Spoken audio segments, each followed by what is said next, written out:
सच्चिदानंद रूपाय विश्वोपत्यादेतवे तापत्रय विनाशाय श्री कृष्णाय वयम नमः। ओम सच्चिदानंद भगवान की जय, संत समाज की जय, भगवत भक्तों की जय। हाँ, नित्य की भांति भगवत भक्तों, आज भी मैं आपके समक्ष श्रीमद् भागवत के महात्म के अगले श्लोक का अर्थ लेकर के आया हूँ। भक्तों, ये श्रीमद् भागवत पुराण जो है बहुत बड़ा है। मैं एक एक श्लोक पर इसलिए चल रहा हूँ, आपको अच्छा नहीं लग रहा होगा कि वही रोज भक्ति वही भक्ति। देखिए, जो भक्ति के संवाद में जो कहा गया है उसको गहराई से आप समझ जाए, इसलिए जो है मैं प्रत्येक श्लोक का अर्थ कर रहा हूँ। ऐसे श्लोकों का अर्थ कर रहा हूँ जिसमें हमने फिर बता रहे हैं भक्ति, ज्ञान, वैराग्य एवं महत्व है जिसमें श्रीमद् भागवत का, उस विषय में उस श्लोक के कुछ न कुछ अंश को जरूर छूता हूँ। और इसीलिए मैं हर अंश से कुछ न कुछ, हर श्लोक से कुछ न कुछ अंश लेकर के आपके सामने प्रस्तुत होता हूँ, जिससे आप वास्तविकता से विज्ञ हो सकें, वास्तविकता जान सकें कि श्रीमद् भागवत में लिखा क्या है।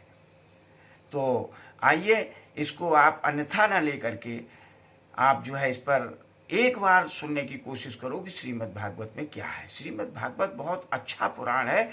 मैं जब व्यास जी को किसी तरह से रचना वेदों के पुराणों की आदि करने के बाद संतोष नहीं मिला, तो संतोष आत्म सुखाय जिसे कहिए, या संतोष के लिए या परम शांति के लिए उन्होंने श्रीमद् भागवत की रचना की है।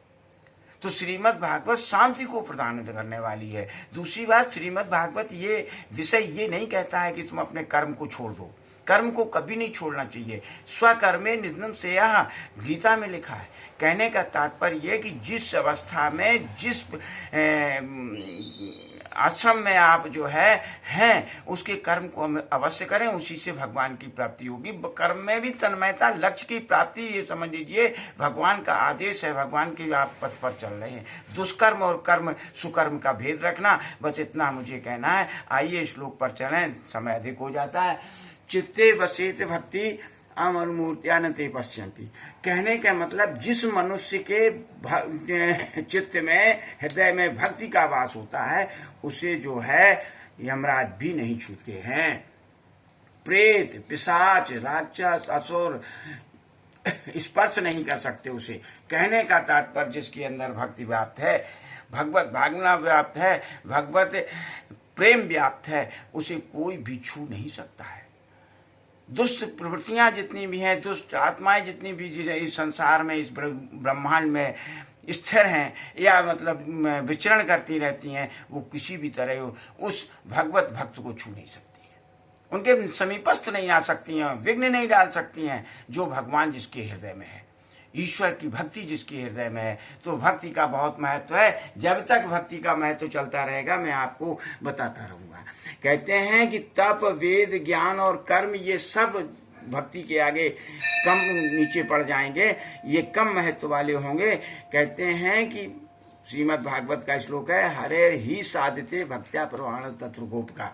कहने का मतलब, इनकी अपेक्षा, तप, वेद, ज्ञान की अपेक्षा भक्ति, गोपकाएं उसका प्रमाण है कि उससे जो है भक्ति के माध्यम से भगवान को प्रसन्न किया जा सकता है। और ये भक्ति मिलती कैसी है?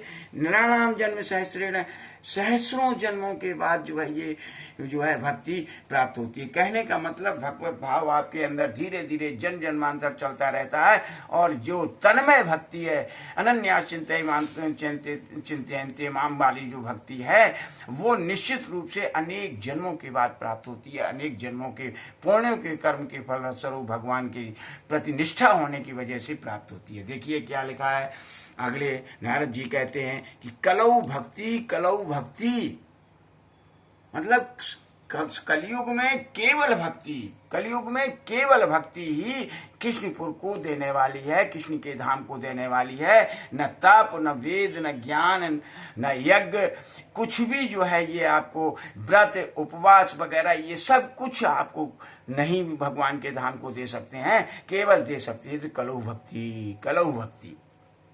और जो भक्ति से द्रोह करता है, तो निश्चित रूप से मानिए वो कष्ट को पाता है। पूरे तीनों संसारों में जो वह भक्ति से द्रोह करेगा वो कष्ट पाता है, ये समझ लीजिए। और भक्ति के निंदक लोग जो है वो सुखी तो कभी रह ही नहीं सकते। जैसे एक दुर्वासा का जो है चरित्र आया, आगे मैं आपको सुनाऊंगा तो उसको। तो कहने का तात्पर्य, जब उसका स्थान आएगा श्रीमद् भागवत में कई जगह इधर के उधर लोग मतलब जो है दृष्टांत कथानक आ जाते हैं, तो जब समय आएगा तो दुर्वासा का भी आपका हम बताएंगे कि उन्होंने भक्ति की अवमानना करने की वजह से कितना कष्ट पाया। तो आइयो, मैं भक्त के विषय में इसीलिए कहना चाहता था।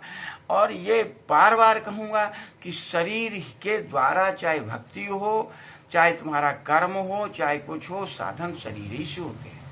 जब तक शरीर स्वस्थ नहीं है तब तक कुछ नहीं हो सकता है। तो मैं आज एक बिंदु बता के जा रहा हूँ, जो मेरे पिताजी वैद्य थे वो भी कहते थे, और शास्त्रों में भी लिखा है और योग की पुस्तकों में भी लिखा है कि हर व्यक्ति को जो है सुबह लगभग सूर्योदय के 1.5 घंटे पहले, 4 घड़ी के पहले जग जाना चाहिए, अपना आसन छोड़ देना चाहिए। और यदि ऐसा नहीं करता है तो कथानक है, बुजुर्गों का कहना है कि या तो उनको श्वासा की बीमारी हो जाती है या ऊर्ध्व वायु आने लगती है, जिससे वो परेशान हो जाते हैं। ऊर्ध्व वायु का रोग उनके अंदर आ जाता है और श्वासा का रोग पैदा हो जाता है। तो सभी सज्जनों को, सभी भक्तों को स्वास्थ्य के विषय में भी एक बिंदु बताता चलता हूँ कि उनको लगभग, मेरा मत है ये कि 5 बजे से पहले तो जाग ही जाना चाहिए। चिड़ियों की चहचहाट जब होती है उससे पहले तो निश्चित रूप से जाग जाना चाहिए। वो स्वास्थ्य के लिए अति लाभदायक है। स्वस्थ रहेंगे तो सब कुछ कर सकेंगे, भक्ति कर सकेंगे, यज्ञ कर देंगे, व्रत रखेंगे, आप सब कुछ कर सकते हैं। तो शरीर से सब कुछ जुड़ा हुआ है। शरीर को स्वस्थ रखिए, इससे बड़ा कोई नहीं।